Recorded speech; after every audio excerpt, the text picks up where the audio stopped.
Hello, everybody. What is up? You are here on Wholeheartedly with Kendall and Galey. And we're getting into some juicy stuff today. I'm really excited for this because I've been waiting for this episode for a little bit. But my girl, you have had the most intense, 6 weeks, I don't know, year because of other things involved that we're not going to get into on the pod. You've just been going through it.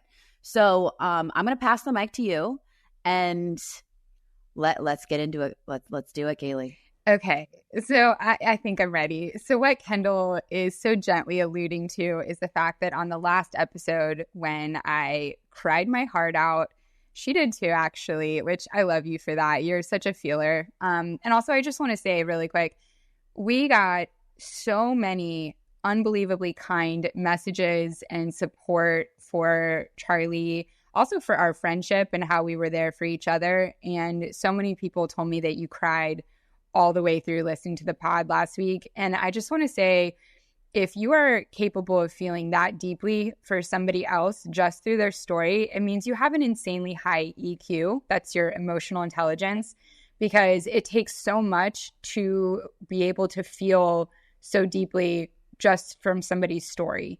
So we are surrounded here at Wholeheartedly, and I say this with my whole heart, by really deep feelers and thinkers and emotionally intelligent people. And I feel like we found our people, Kendall. Isn't it the best? It is absolutely the best because you get those messages and you get those little love notes. That's what's so exciting is when you do have that energy of meeting your people. And I'm so excited you're experiencing that too, because look, there's crazies on the internet and you and I get a lot of them. And there's a lot of peanut gallery commentators and Cheryl Ann's, who's my new personal favorite, who I told you about. I have a hater who honestly, she should be a comic. She's iconic how she does it. But anyway, I think it's so special to really just have a community. And that's what this is about, right? Just connecting and making sure that we can support each other. And props to y'all for being there with us in the muck too as we go through it together. That's what it's about. Amen. And when you're going through grieving, it's very wavy. I mean, I will be totally fine and laughing, and the next minute I'm on the ground crying for Charlie and I can't breathe. And what's so wonderful is I log into Instagram and I just am flooded with DMs of people just with really kind things to say or supportive or reaffirming our relationship and what it's like to be a dog mom and that they get it. And it just it helps so much with the wave. So thank you guys. I am hugging you back and I'm just so, so grateful for this platform. And something that got revealed in the last episode, I said it it was very quick and tight and short, and I did not say anything else around it, but it was that I am single now. And I'll be honest, the only reason I said it during the Charlie episode is that I have so much love and respect for Dale, my ex-boyfriend, that I didn't want to be sitting here crying, thanking Kendall and Amy and Maria and Kay and all these wonderful people in my life for being there for me. And then you guys get so upset that my boyfriend is not taking care of me or here supporting me, holding my hand. And I didn't want to create any sort of backlash or anger towards him for not being there. Because let me tell you that guy will be there for a total stranger, but especially somebody he loves. And we have actually been broken up for over a month and a half now. So if what we're going to talk about today with that breakup, if I don't seem emotional, it's because I've had some time to heal. If we had this conversation a month and a half ago, I would have cried my way all the way through it. But there's been some time and a lot of just appreciation for what we had and that was the right decision. And so I'm able to speak about it a little bit more, as my father says, maturely. Instead of maturely. He always says mature. So that's where I'm at, trying to be all mature. And yeah, so mature. And I guess it's the grown-up version of demure, mature.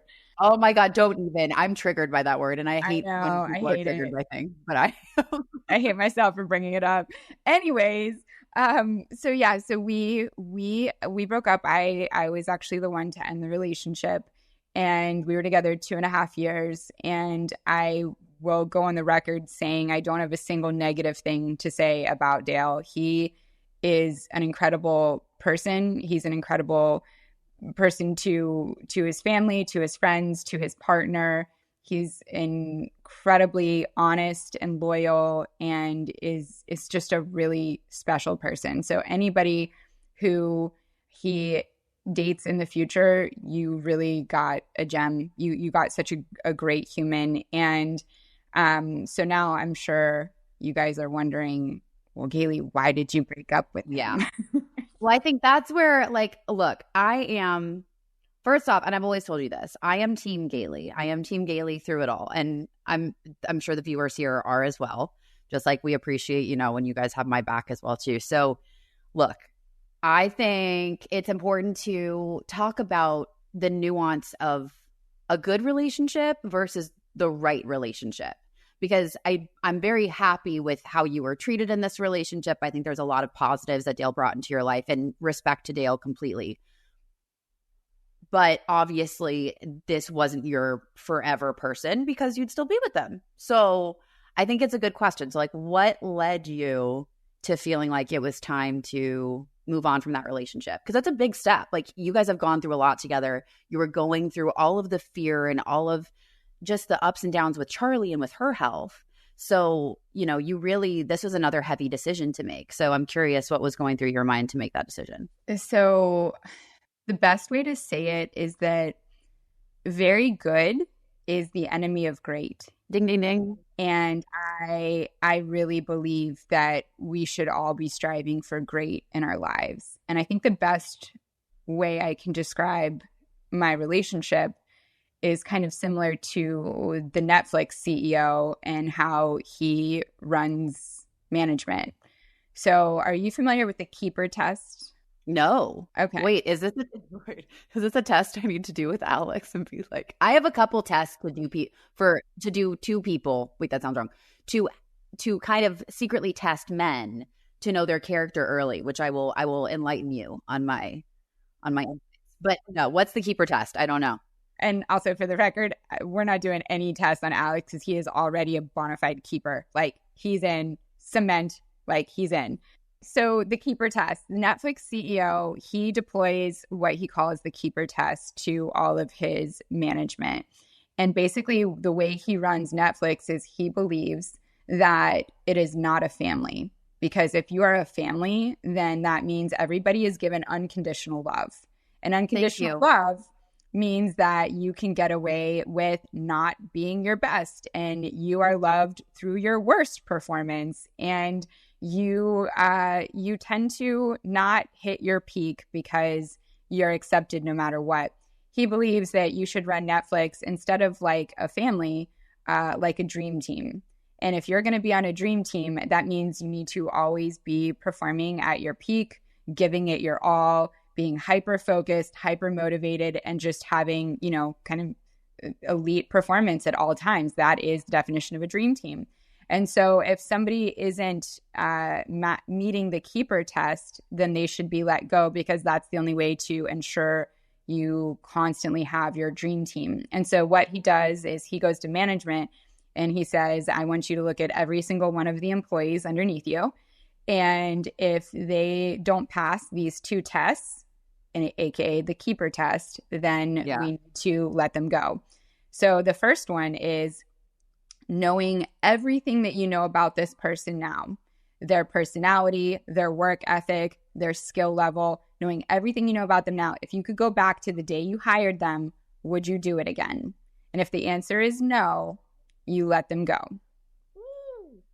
The other one is that if one of your employees were to come to you today and say, hey, I got another offer, I think I'm going to be leaving Netflix and going elsewhere, would you fight to keep them? In other words, would you try to convince them to stay? Would you go to even higher up management and try and figure out if you could offer them more money? Like, would you fight to keep that employee? And if the answer is no, you would, thank them for their time and let them part ways. Then you should let them go, even though. So how this relates to a relationship is that I believe that everybody should constantly be looking at their relationship and thinking, do I feel like I'm part of a dream team? Do I feel like if I could go back and start over again with this person, would I do it again? And if this person wanted to leave tomorrow, would I fight to keep them, or would I let them go? And to go back to what I said earlier, very good is the enemy of great. I felt like I was in a very good relationship, and I think he would say the same, but I don't think he would say we were in a great relationship, and I don't feel that way either. And so, if he had said he wanted to leave tomorrow, I would not have fought. And he deserves somebody who would fight for him. And he deserves to be in a great relationship, and so do I. And I just feel like after 2.5 years, if it feels very good but not great, then I think that that's just not my person, even though he's an amazing person and I love him and I will always be there for him. But I want great. Y'all know I'm a finance girly and I love my stats, so let this one sink in. Americans take about 20,000 breaths a day, and they spend an average of 90% of their time indoors. Indoor air pollutants can cause respiratory symptoms like sneezing, congestion, scratchy throat. So, what's the solution? Air Doctor. It's the air purifier that filters out 99.99% of dangerous contaminants so your lungs don't have to. This includes allergens, pollen, pet dander, dust mites, mold spores, and even bacteria and viruses. I've had one now for about 2 months, and not only is it purifying my air, but it is the quietest air purifier I have ever had. I'm obsessed. Air Doctor comes with a 30-day money-back guarantee, so if you don't love it, just send it back for a refund, minus shipping. Head to airdoctorpro.com and use promo code WHOLEHEART, and you'll receive up to $300 off air purifiers. Exclusive to podcast customers, you will also receive a free 3-year warranty on any unit, which is an additional $84 value. Lock this special offer by going to airdoctorpro.com and use promo code WHOLEHEART. Wholeheartedly is sponsored by BetterHelp. Guys, think of a time recently when you didn't feel like you could be your full self, like you were hiding behind a mask. You guys know I've said this from all of my classes for years. It's time to remove the mask and step into your authentic self and let your vulnerability show. Because we are in October and it's a season for costumes and masks, I think it's very important to consider the importance of therapy so that we can accept the parts of ourselves and remove that mask to thrive. And I'll say personally, I've been wearing a mask, well, I guess you could say my hat, and it's time to take it off because I have been going through so much between a breakup with a 2.5-year relationship, and I just lost my dog, the love of my life. So therapy has not just been crucial, but essential for me lately. So if you're thinking of starting therapy, give BetterHelp a try. It's entirely online. It's designed to be convenient, flexible, and suited to your schedule. All you have to do is fill out a brief questionnaire and you get matched with a licensed therapist, and you can switch therapists anytime for no additional charge, just in case the fit isn't exactly what you need. Take off the mask with BetterHelp. Visit betterhelp.com/whole today to get 10% off your first month. That's BetterHelp, HELP.com/whole, WHOLE. Well, first off, congrats, and I'd say congrats to you for that realization. But it's very important, I think, when you make that decision to leave something that's good for the hope and the uncertainty, but the hope of something that's great, it means that you're really standing on your own self-worth and your own values. And that's a massive step for anybody, right? It's very easy to settle in the almost thing. And I think a lot of people do. If there is something I've noticed with even friends who are now that, I'm in my early 30s, they got married really quickly out of school and kind of did the thing they felt they needed to do. And they're like, well, the next step naturally is to get married and to do what society tells us. And they got into these relationships with good people, but not necessarily with great people. And I think two important notes there with that, because I'm sure that can sound kind of cutthroat where people could be like, well, relationships are different than business and people are different. People go through phases. And I think that's very true. But there's two notes I will say on that. One, being part of a dream team, there was one other attribute that I want to add to what's important about having a dream team member, and I think it's accountability. And the reason why I say that is that when you are a high-level operator or just in general, when you are at your best, you're going to have days where you suck. You're going to have days when you let yourself down or you let your person down, or, you know, you let stress get the best of you and you act out of turn. But being able to say and self-reflect as an individual and say, okay, that wasn't my greatest day. Go to your person and say, hey, I acknowledge where I'm coming from. I acknowledge you didn't deserve that. This is not the level that I want to give you because I love you. I need your help to get through this, or I'm gonna work and do better, is so important. Because I think it's like the idea that someone's always up at that like elite level all the time. Obviously, it's not realistic. We're human beings. We're going to make mistakes. We're going to stick our foot in it.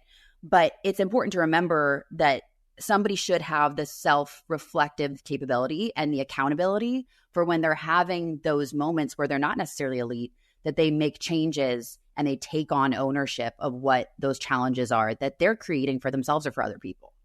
And I hear you on that. And that's a great point. I don't want, excuse me, I don't want people to take this as, you know, me looking at a relationship as a business. I know I made the Netflix analogy, but what I'm more so trying to relay is that I think that we all deserve to be in something that we feel is special and it's great.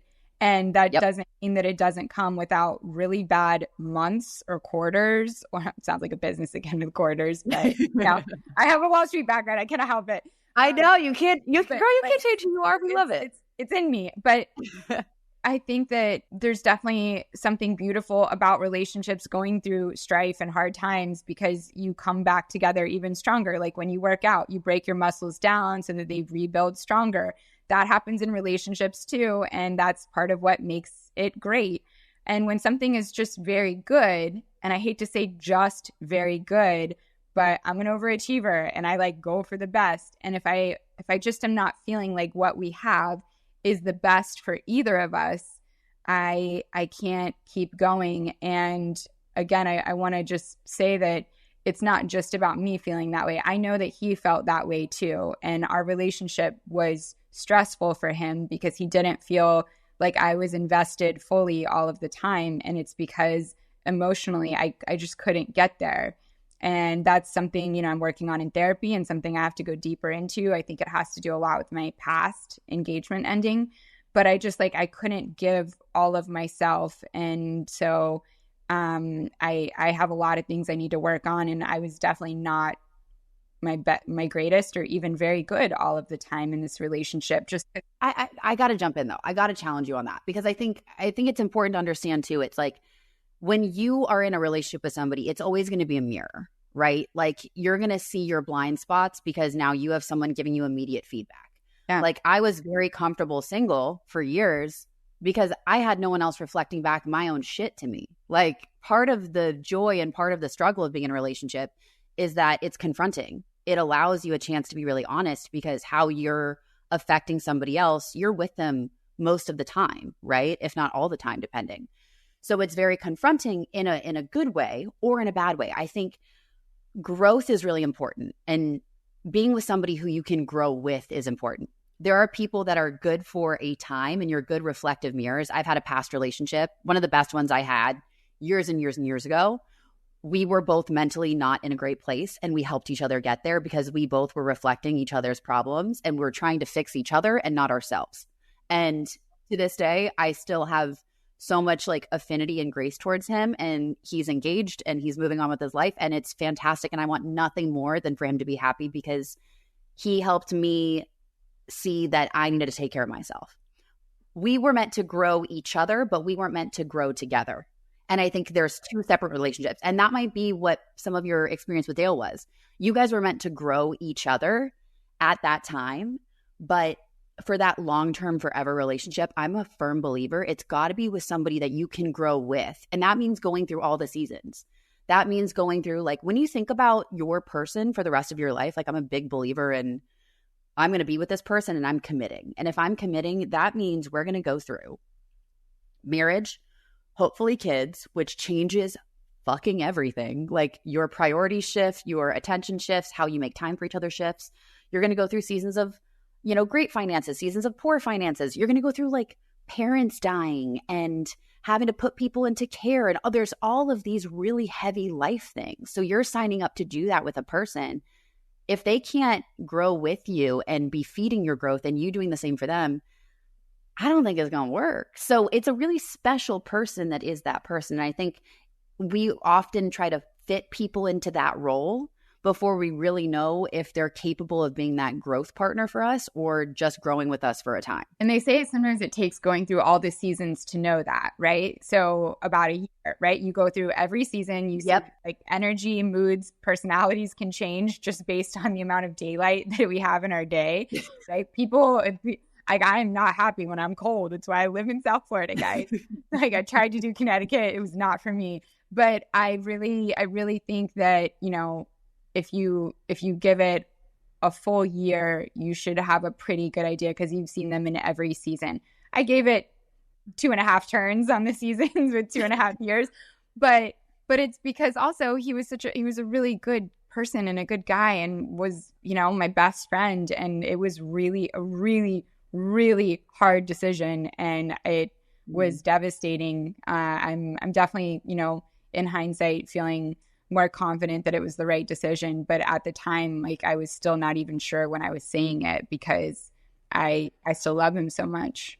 You can still love somebody and care about them and want the absolute best for them, but know also that you're not right for each other. And it's like this duality of human emotion that I think is just such an incredible experience because we grow up and we think, okay, I'm happy, I'm sad, and we can put our emotions in containers and boxes. And then the older and the more life experience we get, we recognize like, oh gosh, I'm happy, sad, amused, and pissed off all at the same time by the same person. But what is the overriding feeling? What do I even feel? It's so hard to process. And I think that's part of having emotional development and living more life and being empathic is you can feel it all at once. So I applaud you for the fact that, you made a very tough, difficult decision. And as somebody who made a difficult decision myself in a career standpoint where I loved what I did, but I knew it was also time for something else, I know it's like this weird heartbreak and you just kind of take it a day at a time. I almost wish he would have done something awful or that like somebody told me something or like just because that's how all my past relationships have ended. And it's almost easier to be angry at somebody than to love them and let them go.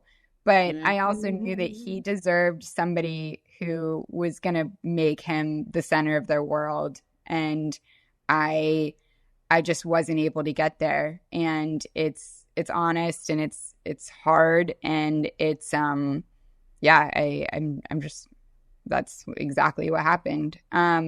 And I will always love him and I always care about him. I think a lot of people can relate to that though. Can they? I feel like a lot of people settle. I feel like a lot of people do what old Galey was doing, which was like, oh, it's good enough. It's good enough. Like, we're happy. Like, everything's good. We're happy. Like, it's really, really good. And I'm like, but that's not great. But it always ends up coming up. Like that, I think that's the challenging part, right? Is if you settle for good enough, eventually as the years and years and years go on, there's like that little seed of resentment or that there's that gap to being great that will never be filled. And then as the time goes on, I think that gap can get wider and wider and wider. And that's that gap that pulls two people apart in the long run. And that's the gap where people start to cheat in things, right? Like they'll emotionally cheat or they'll physically cheat because they still love the person and want to be in the relationship, but it just the gap of it feeling good but not great gets bigger and bigger, and then they need to fill that to feel great. Yep. And they usually fill that with another person. Or it could be other things. That's I think where you see a lot of addictions. Yeah, because human behavior, anything can become an addiction. Whether it be gambling, it could be food, it could be watching too much TV, it can be strolling TikTok, and that's a dopamine hit. I mean, that's me. Like it's bad. Hold on. No. What? Speaking of addiction, I just need to give you and Alex a shout out because obviously Kendall was my first phone call. She just seems to be like number one on my speed dial. But I'm very honored. Thank you. a month and a half ago, when Oh God, the relationship ended, she was like DMing me something, and I just wrote her back, and I was just like, we broke up. And like before I could even hit send, she was already calling me. It was like incoming call, Kendall Toll. And I was like, did I even hit send yet? Like the girl is like white on rice on top of it. And then within about like, I don't know, I'm not exaggerating. I think within about 19 minutes of our conversation starting, I had something delivered to my front door. And when I tell you, the entire candy aisle of CVS was now like stacked all the way down the steps to my front door. When I tell you, I mean, I had maybe, I don't know, like 200 pounds of jelly beans, M&Ms, licorice, Swedish fish. I got jujubes, which I don't know how you eat those, but I was like, I know you love fruits. Juji fruits. Oh, that's it. I don't know. So many boxes. By the way, I've eaten all of it because that's what addiction made me think of, is my addiction to candy. But anyway, she and Alex just swooped in like storks with like a huge delivery, and it was just bags of candy. And I was like crying, but also laughing. And I just want to say thank you for fueling my addiction when I needed it the most. There's times the addiction, you know what? Sometimes in moments like that, you just go to your comfort. Like Alex makes fun of me whenever I get super stressed out or like overwhelmed because there's too many conversations and things going on and meetings and all that. I go into the kitchen. So Barilla makes, I can't believe I said it like that. I'm mad at my, ew. I just said Barilla. What did you just say? So the brand is Barilla is how you say it if you're American. But to me, it's just a bastardization of an Italian word. So it's Barilla. So how do you say it? I said Barilla. That sounds Spanish. Barilla, yeah. It's similar. Spanish and Italian are adjacent. They're cousins. They're related-ish. But anyway, so they have this like protein plus pasta. This sounds like an ad. I swear to God, it's not. I just love this stuff. And it makes me feel better I already love to eat my pasta with a pound of Parmesan cheese. So more like cheese to pasta ratio is like 2-to-1. But I will eat my Barilla protein pasta with my cheese.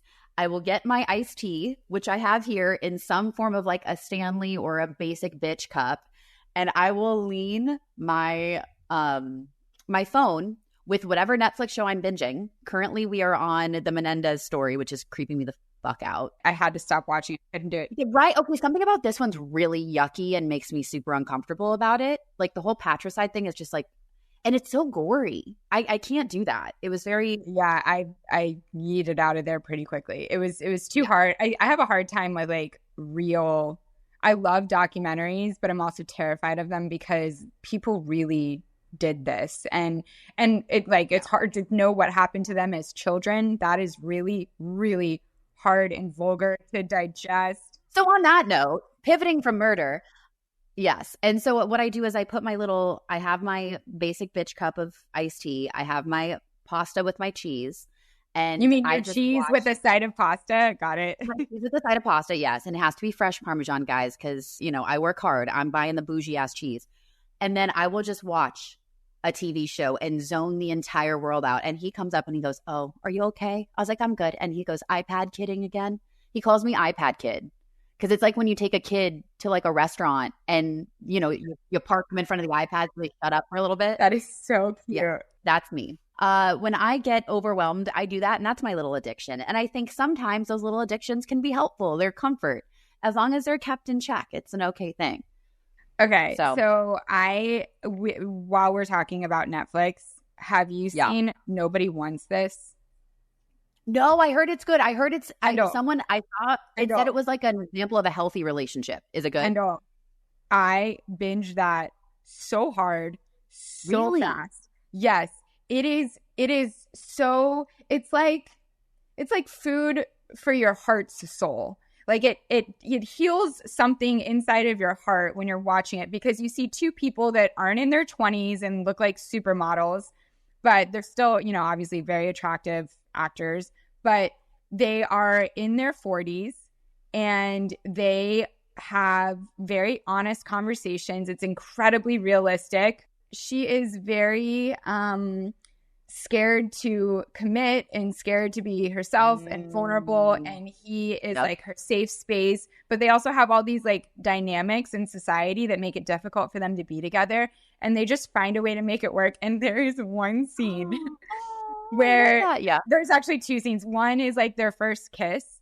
It is the most romantic, genuine, sweet, like it just like it literally takes your breath away when you watch their first kiss. It just stops you in your track. And now all of my TikTok feed is just replaying that song, and every single time my heart flutters, and I'm like, wow, I want to feel that again, like so bad. Are we woman festing a relationship? Like, wait, what's the name of it again? What's the name of the show? It's called Nobody Wants This with Kristen Bell and Adam Brody. There is a scene in there though where, as wonderful as he is, as like into him as she is, something happens and she gets the ick.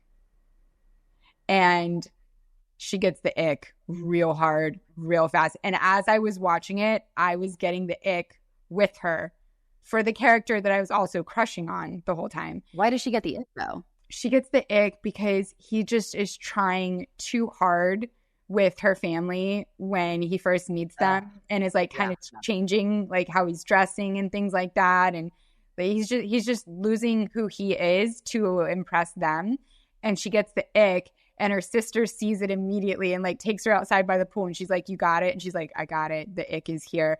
And in my head, I'm like, well, once you have it, you can't turn it around. Well, can we talk about that for a second? Adam Brody comes in, and every guy should watch this movie because he fully addresses the ick and then leans in even harder to where it becomes almost attractive that he is so mature and cool and can handle that. That's his ick, and he owns it in a way. And now suddenly he's hot and confident and attractive again.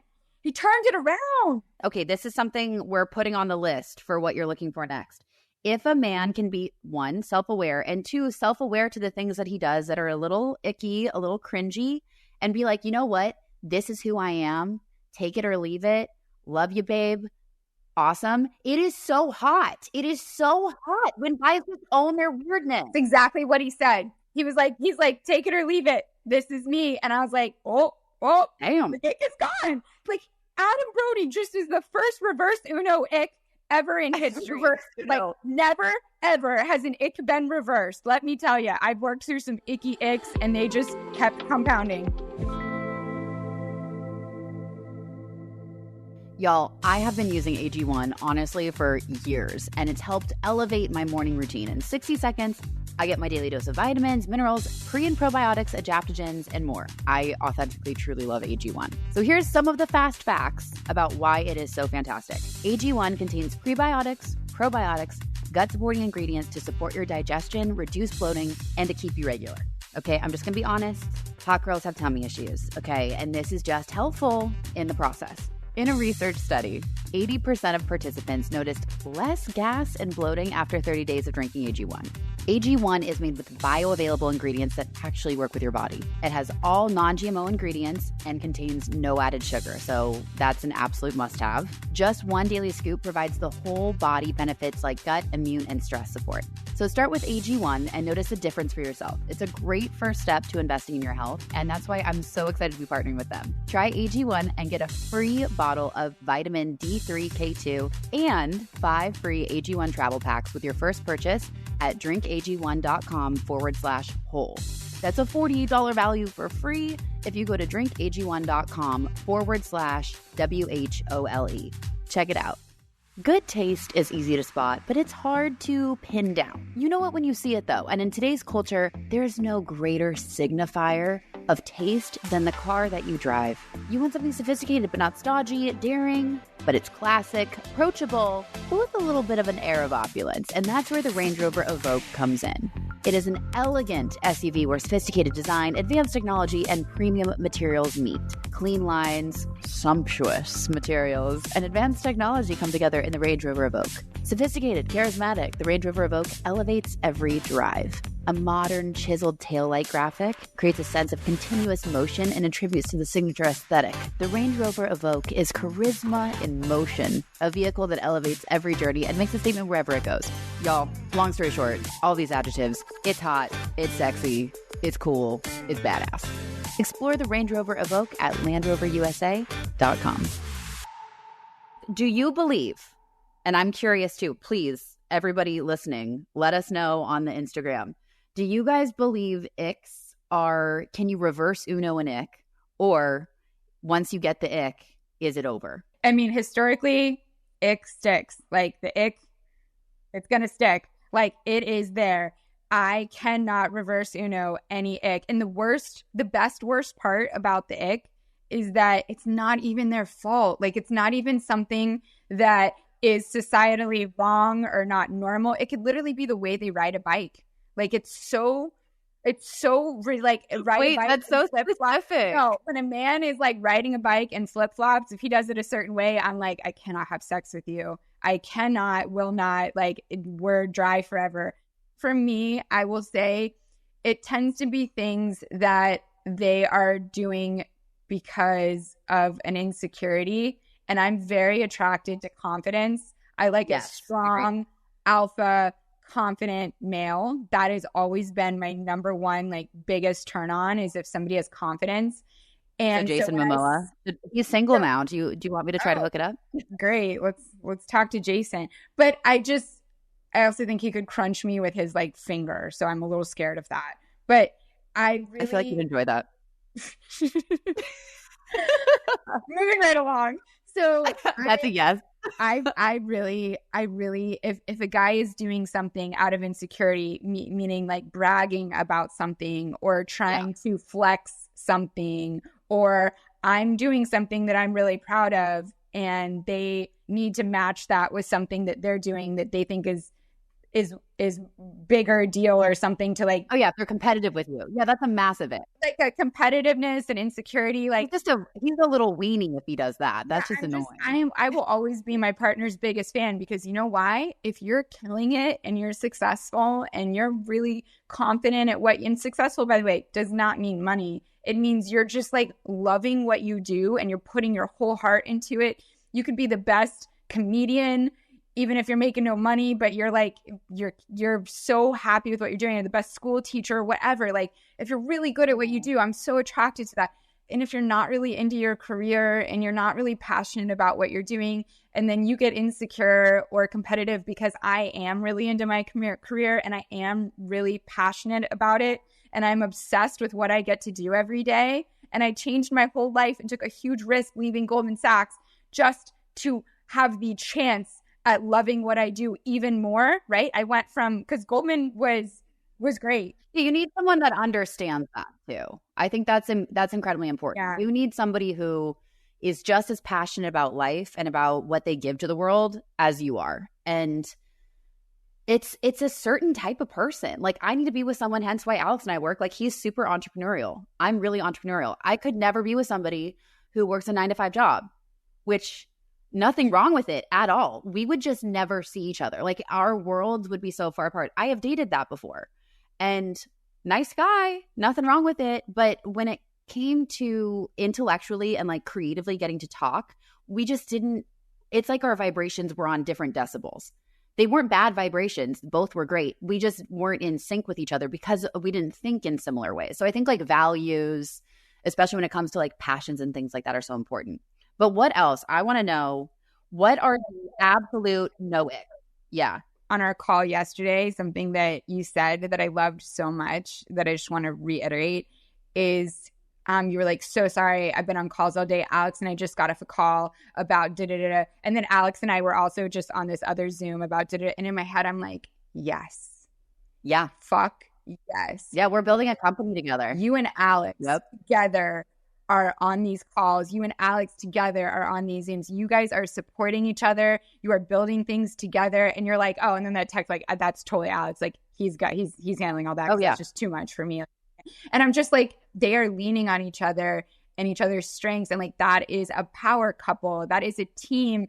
That is what feels great and not just very good. And so I loved hearing you say that. It was such like a one-off little thing you said, just explaining why you missed my call, but it made me so happy. Thank you. And you know what? I've always wanted that. And I didn't know if that was going to be possible. I think for a long time, I thought as a woman, I was like, wait, I'm a high achieving woman. So I had this really messed up idea that I had to be with a man who was older, established, and has achieved so much so that he could understand my drive. And not to say that there's anything wrong with that, and men like that out there, it could work.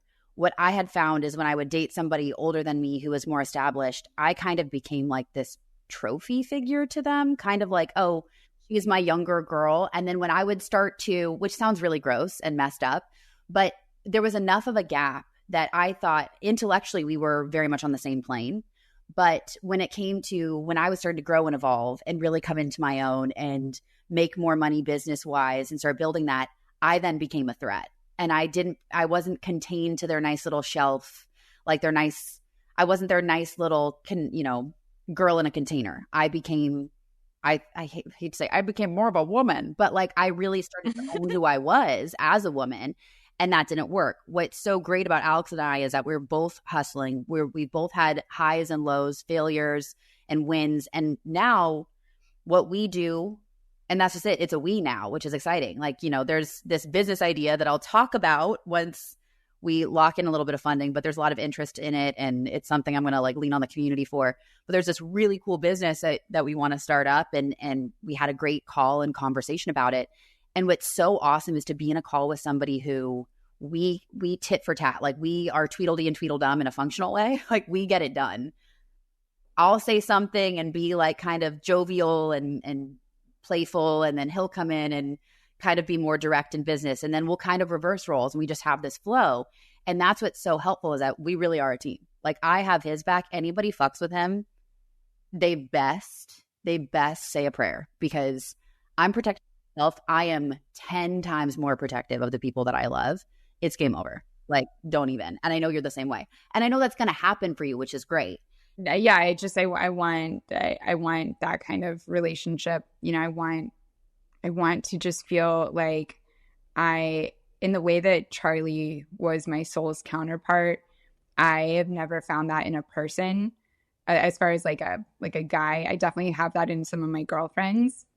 Wink, wink. But like I've never found that feeling, and I did have it for a little while I was like, before I was engaged, and then when I was engaged, and then I realized it was all a facade. But I'm ready for that, and I'm waiting for that. And I think that a lot of girls feel this way when it comes to dating right now. I don't care if you're in your 20s, 30s, 40s, but I get the impression that dating used to be a lot of like, nobody wants me, like nobody likes me. And now I think it's, I don't really like anybody. Yes. Like, oh my God. Else. I'm not interested in any of these guys. Like I'm not interested, which is amazing because it's us taking our power back. Like it's us choosing. It's not us waiting to be chosen. Because you're like, wait a second. It is, but I'm in my power. Yeah. Yeah. I don't want to be a pick me girl, right? Like nobody's picking me. Like just pick me. Instead, it's like, all right, I don't want my worst. I know I'm awesome. I know I'm independent. I know I don't need you for anything, but I want you to like be a partner and like fall in love with and be intimate with. Like I want you for all those things, but I don't need you for anything. And when you approach dating in that way, you don't settle. Yes. And that's what's important, is like technically and I'm going to die on this hill, in a functional, healthy relationship, neither partner needs each other, but they actively choose each other every single day. Growing up, I was in gymnastics and I really wanted to quit. And I came home crying one day. And my mom looked at me, and at the time I was in competition. So we were in season with like my gym, and we were competing against other gyms. It was just at the beginning of like getting competitive. And she said, honey, I know you don't enjoy this, but you made a commitment to this team. And so she said, you are allowed to quit when the season is over, but you committed to your teammates that you were going to be a part of this. So we can talk to your coach, we can explain where you're at, but until you fulfill this commitment, you don't leave something and you don't quit something that you said yes to, and you keep your word. And that is so important. And I think what's beautiful is that once you do give it that college try or give it that time period, like I know you did with your relationship with Dale, and it still was, okay, this isn't working, it's time to move on to something better for the both of us. There you go. But you didn't just like throw in the towel and quit. You know what I mean? You were committed, and I love that about you. You're in it, but it's also you had the awareness to know when it was time to go away. I think in his next relationship, he will be with somebody who just loves him so deeply and makes him the center of their world. And he will thank me for making it, helping us both get out of this so that we could both find something where we feel like we have like a true soulmate. And it's got to be so hard for him hearing this now. And that like actually breaks my heart to think about him listening to this, but it's honest. And I've always just been very straightforward and open and honest with like what's happening in my life, things that have happened behind closed doors. And I learned, the hard way, which is still a story I have not shared here, and I will one day, about why my engagement ended. And it was like a lesson that I've been really, really good about ever since, which is just being really honest and open and transparent. So I do think, in the words of Kristen Cavallari, I think he will look back and thank me one day. All these breakups. Girl, all I know is like, I'm ready for you to have a great thing. And I know you're going to have it and go from a good thing to a great thing. But it was a step. It was such a healthy step in your development and in your relationship development to get to have that experience with Dale, because he did treat you very, very well. And I love that. And I will always thank him for that. So speaking of getting into new relationships, you were going to say something earlier about how a guy is a keeper. You said you had two things. Oh, yes. Want to know this test? Everybody, this is a good one. Yes. Even if you're on the fence, especially with dating. Here's your number one. Here's your first test. You know what you're going to do? One of your first dates or one of the first times you're hanging out, you're going to go to the grocery store together. One, if he cooks, we love that. Great. I know you're not a big cook. I can teach you a couple things. You don't have to know how to cook, just like 1 or 2 meals. I'll help you. But you go to the grocery store together. Number one, do you have a good time doing a banal task like going to the grocery or going to CVS or picking up dog poo? You know what I mean? Like, you should be able to be with somebody that the most boring stuff is just generally more enjoyable. Number one. Number two, go back to the car. He's driving. You're in the passenger seat. See what he does with the grocery cart, guys. This is the grocery cart test. Does he leave the grocery cart right by the car? Or does he take the grocery cart, walk it, even if it's clear across the parking lot, and walk it and put it back in the grocery cart receptacle? Okay, I don't know, I don't know what you call it, the grocery cart parking lot, whatever the hell. The way that if that man, 1, has follow through, and 2, will get a job done, wink, wink, nudge, nudge, is if he completes the task. Okay?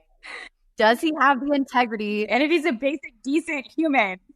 Like, what monster? What monster? And he's a decent human because he's not making his problem somebody else's problem.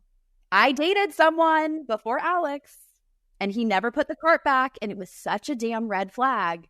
And it's a small one, you know what I mean? But it says so much. It means he is all about his own personal convenience at the expense of somebody else's, and he's a lazy fuck. Yeah. More ways than one. So. Ain't nobody got time. Nope. That's a huge ick for me. When you don't put the grocery cart back, ick. Ick, ick, ick, ick, ick. Okay? We want licks. We don't want icks. Okay? Kendall! Oh my God. Come on! Listen. We want licks, not icks. You heard it here first from Kendall Toole. Licks, not icks. Like, I feel like I feel like Megan Thee Stallion. That sounded like something she would say. Okay, so before we close out here, we need to go to our Wholeheartedly Instagram. It's at WholeheartedlyPod. It's where we source your questions. And we might be doing something new here soon where we actually get you all in, which was an amazing idea Kendall had. But, Kendall, you got the first one. Go. Oh my God, please. I literally just read this and I'm floored. I'm freaking floored. I want your thoughts. She goes, my sister is engaged to my ex. Bitch. Oh my God. The gasp that I just gasped. I know. She goes, how do I She keeps going, how do I trust anyone again to build a safe relationship? Oh my God. That's not just girl code. That's sister code. That's sister code. That's like go to jail. They share DNA. Yes. Like this is so wrong. I need follow-up. I have so many questions. Oh my gosh. Okay. So what if she really thought he was a good guy and like let him go and gave her sister the blessing? It doesn't sound like she did because she can't trust anybody. So we're going to assume that this is not a, kind, calm situation. So I have no words. I will say this to her, and this is a valid question. She was asking, how do I trust anyone again to build a safe relationship? Please go to therapy. We talked about BetterHelp. BetterHelp's a great option, guys. Seriously. Find somebody to help you work through that, because that is such a deep, that's a betrayal wound. And betrayal wounds are really hard to heal from. They take a lot of time, particularly with somebody who's supposed to be your safe landing place, in case in point, your sister. I will say this, though. Good luck to them. Please, and I mean that sarcastically, remove yourself from, if you feel inclined to remove yourself from that relationship, you have every right. Like, set a boundary. Look, just because someone's biologically your family does not mean that you have to be best friends or have a great relationship. You share blood, but sometimes sharing blood doesn't mean that it's healthy for everybody involved. And it's okay to set those boundaries. They're very difficult to set, particularly when families are involved. But no, if you need to walk away from that relationship, girl, you have every right. Galey, you go. The only advice I can give you to the question of how do I trust again, because your ability to trust has been annihilated to the core of your being, because there's one trust that's with like this guy who you like chose, but the other trust is like this unbreakable trust you should have with a family member. And so you just got like double hit. And so for me, having gone through something where my trust was completely annihilated with somebody who was going to be my family because we were engaged, I realized that for me to be able to trust again, I need to stop looking at other people and wondering what they're capable of, because that's really scary and unknown and disappointing. Instead, I look at myself and I say two things. One, I know that I'm a trustworthy person. So if there is one of me in this world, for sure, there is going to be other people. Amen. There are going to be other people that are also trustworthy. So look at yourself. And if you can look in the mirror and know that you're a good person and you're trustworthy, no offense, but we're not that special. There's not only one person with that characteristic. If you have it, somebody else has it too. So you will find that.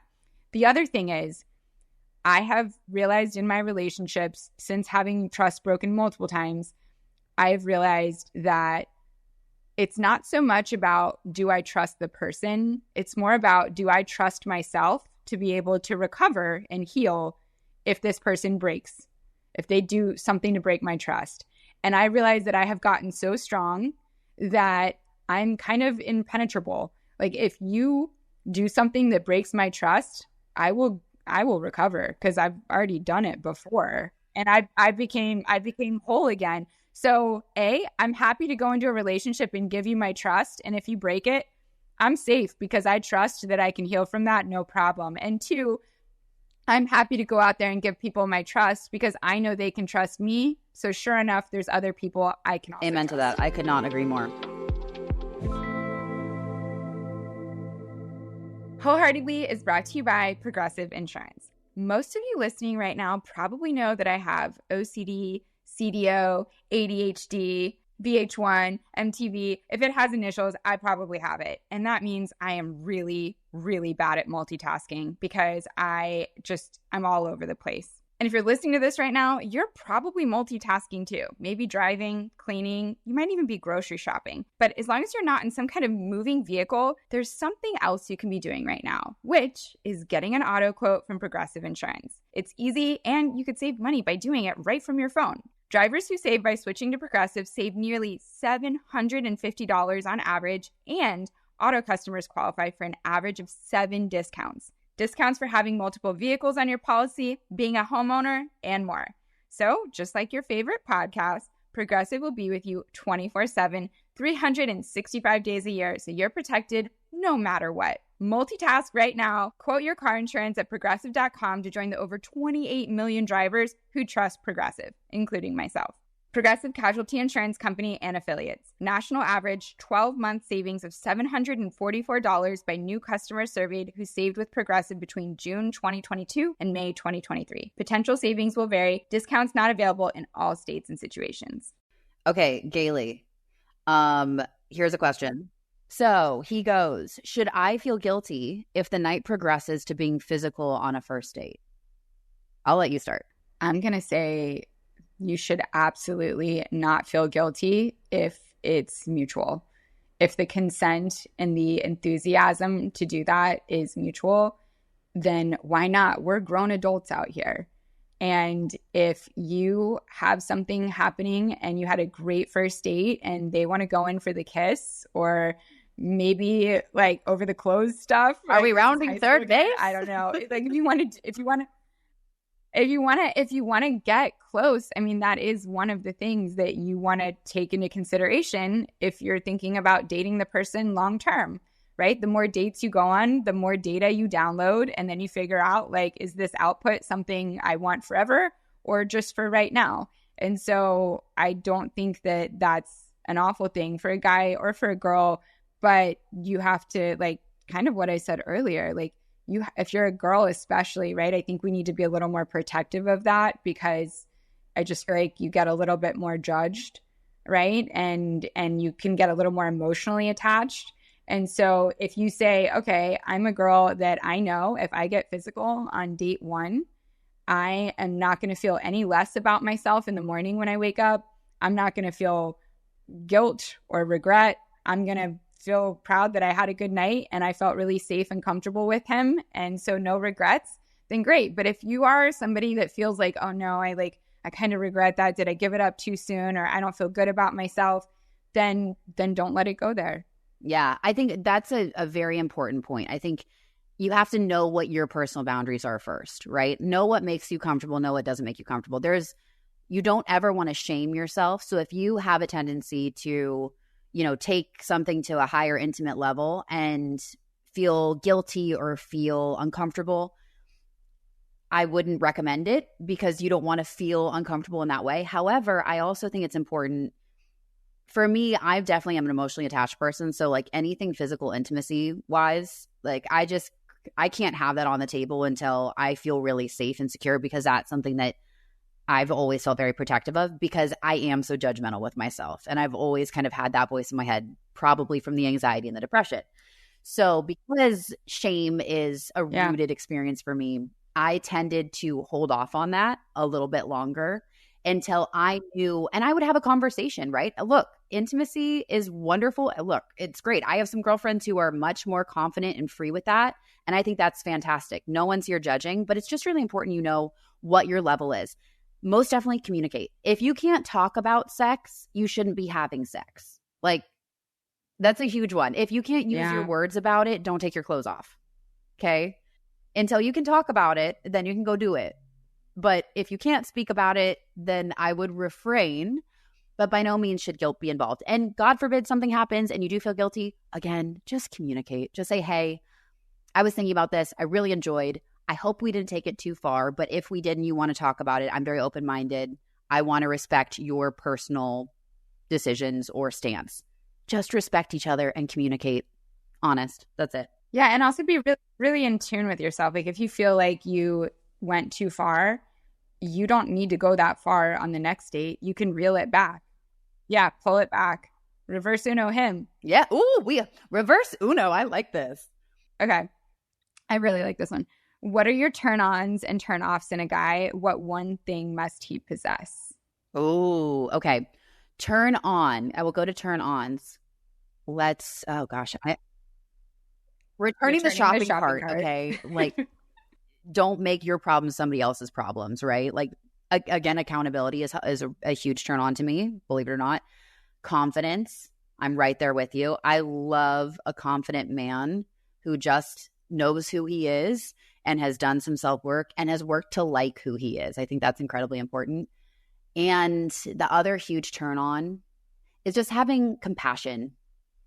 I think particularly with men, it's really special when you see a man who can allow his heart to be seen a little bit more, really sweet with animals, really sweet with children, and like playful with kids, you know, or like can notice like a little toddler being cute on the street. There's something about that they have, to me, that's like, oh, you're going to make a great dad kind of an energy when they notice those little things, and they can, because it means if they have an open heart like that, they're a grateful soul. And if somebody's grateful, that means they're going to notice that in the world. They're going to notice that in you, and they're going to be grateful for the relationship. So I wouldn't say it's one trait. I would say it's being kind and empathic.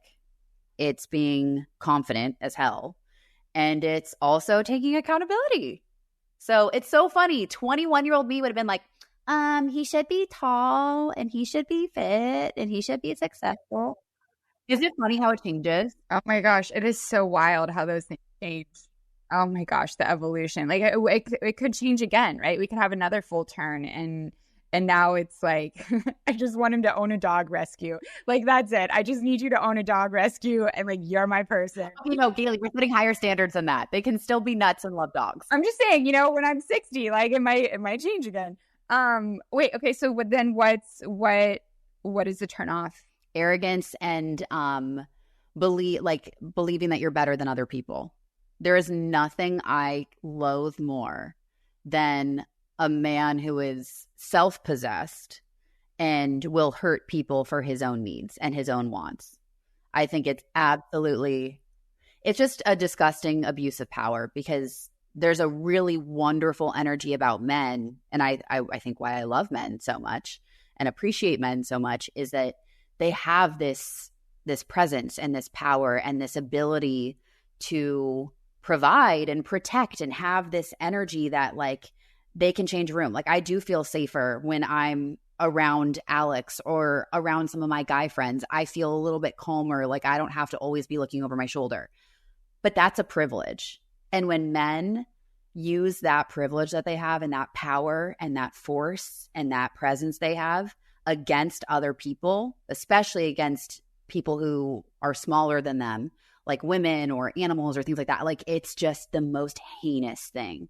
So yeah, I think arrogance comes from that. An arrogant man doesn't wield his power wisely and doesn't protect the people around him. And I think that's just really yucky. Okay, what about you? Honestly, all of the things that you said. So for me, it's very important to say confident, but not with ego, right? Like, there's a difference between like egotistical confidence, which actually I think is extremely insecure. And then there's just confidence. And sometimes that can be quiet confidence. Like, I would say my dad is an extremely confident man, and yet he is so soft-spoken and gentle and quiet and will never boast. Well, I mean, he's this world-renowned doctor and known all over the place. And when you ask him what he does, he says he's a teacher, because he's like most proud of him also being a professor in the College of Medicine and like teaching medical students while also being this big time doctor. But like, he'll just tell you he's a teacher. Like, he's so humble and so, but yet so confident, you know, like it's so genuinely attractive. And that's what I would say I'm most attracted to is confidence. It also means that if you're a powerful, driven, independent, successful woman, they're never going to feel threatened by you. And instead, Amen. They're going to build you up. In which case, like, I'm attracted to somebody that I know when his 1 plus my 1 equals 5 versus his 1 plus my 1 equals 1.2, because he's detracting from my energy and my power. Like, that's not okay. We should have a multiplier effect when you bring our energies together, and how we support each other and how we're there for each other. Again, you and Alex on these phone calls together for business. Like, I am obsessed with that. Like, I'm going to manifest that. Biggest turnoffs. I've always said this, like, watch how somebody treats a waiter or waitress. The way that they dismiss them or don't look at them when they're talking, like, that person is standing there trying to like do their job and tell you something, and you're like ignoring them, like looking at your phone or something. Like, it's just so disrespectful to me. So I look at how people treat the people around them. And my number one biggest turnoff, like, I could not be less attracted to a male than when I see this. but there are certain men, the way that they dismiss women and think that women are lesser and not as intelligent or as strong or as powerful or as capable. The second I get that sense from a man, I not only do I not want anything to do with them, but like I almost get angry because it's like they're looking, they just think that they're above like women as a gender. Yeah. It's that arrogant. It's that same energy of needing to be validated by putting other people down and by disrespecting. I think wonderful, confident men inherently respect women. I think they're raised to respect women, to understand the power that they have, and to treat people kindly, no matter what their job role, how much money they make, where they come from, whatnot. You treat everybody like a human being. You see them as a soul and not as an object. Yeah. I think there's a lot of men out there that I think a lot of women have the problem with, like what we're speaking of, that look at people as objects. And there's a lot of women that do that too. I'm not gonna say it's just men. Oh, it goes both ways. There's also women that are men haters, and also I'm like, what did they like? Men aren't bad. What race, like a gender, didn't do anything to you either. Men are absolutely amazing, and like I have so many in my family members and guys I've dated, like wonderful men in my life. I'm just saying, like that one type is a non-starter forever. Yeah. So we need a song title for this episode. I know you had one. I just came up with one too. Okay. You say yours and then I'll say mine and then we'll see. Go. Okay. So mine is Single Again by Trina. I'm single again, out on the prowl. You know that song? I don't know that song. Is that like the one song I don't know? I don't know that song. Kendall, it actually slaps. Like, play it real quick. Single, like, wait, I love this. I've literally never heard that song. How is that possible? I'm shocked you didn't put this on the bike. Like, I feel like that's such like I'm single again. It's so good. I cannot wait for the dating updates.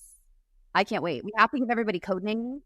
Oh my gosh. I cannot even believe this is my life again. Well, one of us had to be interesting because I'm boring and in a relationship. So you are single. We are going to get into it. Great. I get to stalk them on every form of social media. I will find out who their grandma is. I will find out if they have any felonies. I will find out if they have ever been audited by the IRS. And I will ensure no crazies. And guys, she's not even kidding. And you are not going to believe this, but I randomly got a text from Elliot. Wait. Wait. College Elliot? College Elliot. Remember the story a couple episodes ago about the really hot swimmer in college who was my friend, who was sitting next to me in that class, and then I got a perfect score on all the tests, so the professor let me out early, and I like handed him my study guide, and I just walked out and went to Chick-fil-A instead of taking my final because I got an automatic 100 without taking it. So that was Elliot, and I haven't heard from him in 14 years. And I just get a text randomly yesterday, and it's like, "Hi, Galey, this is Elliot. Is this still your phone number? Question mark." And I was like, Wait. Is he single? So Elliot and I had this pact. I think I mentioned it on the pod that when we both turned like 34, we would get engaged if we were single. And we just never like talked again, I guess. And so now he's like, I said something like, what did I say? I said something like, are you reaching out about our pact? And he was like, he said he was single and that we should reinstate the pact.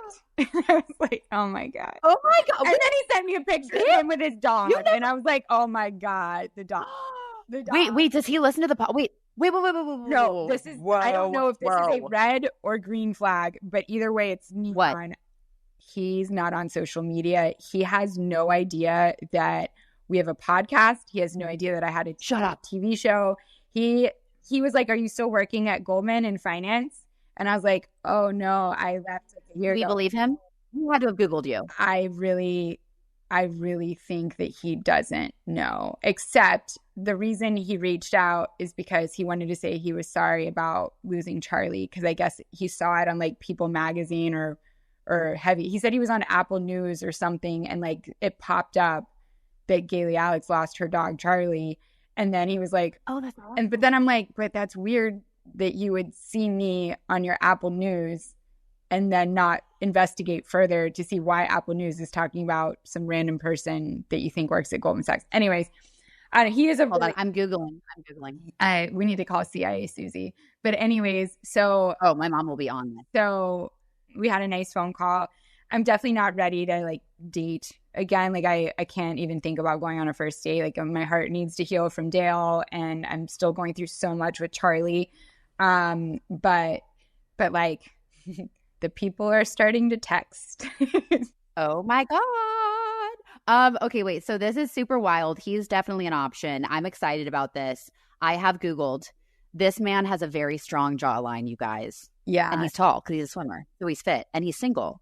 Yeah. He's an investment banker. He's kind of like 6'4", blonde hair, blue eyes, finance. Yeah, that's kind of, but he's actually a really good guy. Like really good guy. Okay. Yeah. Really. No, this is good. Okay, this is good. I also, when it is time, I would like to throw a suitor in the ring. I do have somebody in my life who's a lovely guy. He is single. Is this the one you were telling me about? I gave you a little like wink about him. Very lovely, successful, loves dogs, has a dog. He's very lovely. He does live in the Midwest though, but he travels all the time. We love a Midwestern guy because they have really good values. He loves family and former college athletes. So you guys will understand that. I do appreciate a former college athlete, having been one myself, because there's just an instant respect of like drive and determination from a young age and work ethic that I'm really attracted to. So I love that. Okay, so guys, follow along for the chronicles of me figuring out how to date again, and we will try to include best practices, worst experiences along the way, and always protecting our mental health. Last thing, what are you working on this week, Kendall? It sounds like I like what you said about Mondays and Fridays earlier. Yeah, so I am instating a new rule. So Mondays, I am not taking any meetings, meaning I'm not going to spend my entire Monday on Zoom calls, because it literally, I get so inundated with emails and things that I need to do. I need to create content for the week, all of it. And Mondays just stress me out. I feel like I start the week at a loss. It's just too much. So I told my team, no more Monday meetings, period. And then Fridays, because social media engagement, fun fact, guys, social media engagement is really low on Fridays now for whatever reason on Instagram. So I am not going on social media on Fridays, and I'm going to instill a barrier. I always put my newsletter out on Fridays, so that will give me extra focus for that to keep that super positive. And I'm just going to say, fuck it. So it's going to be fuck it Fridays and no meeting Mondays, and that's my new thing. And I'm sticking with it. I love it. Setting boundaries. I am just going to come from a place of yes. If a guy wants to text me or talk to me or DM me, even though I'm not going on any dates anytime soon, I'm just going to say yes to responding and just be open and, come from a place of yes, because I've just had a lot of sadness lately, and I think that I can't experience greatness unless I give it a chance. So I'm coming from a place of yes. I love it. Oh my gosh, I have so much yes. Yes, queen. Yes.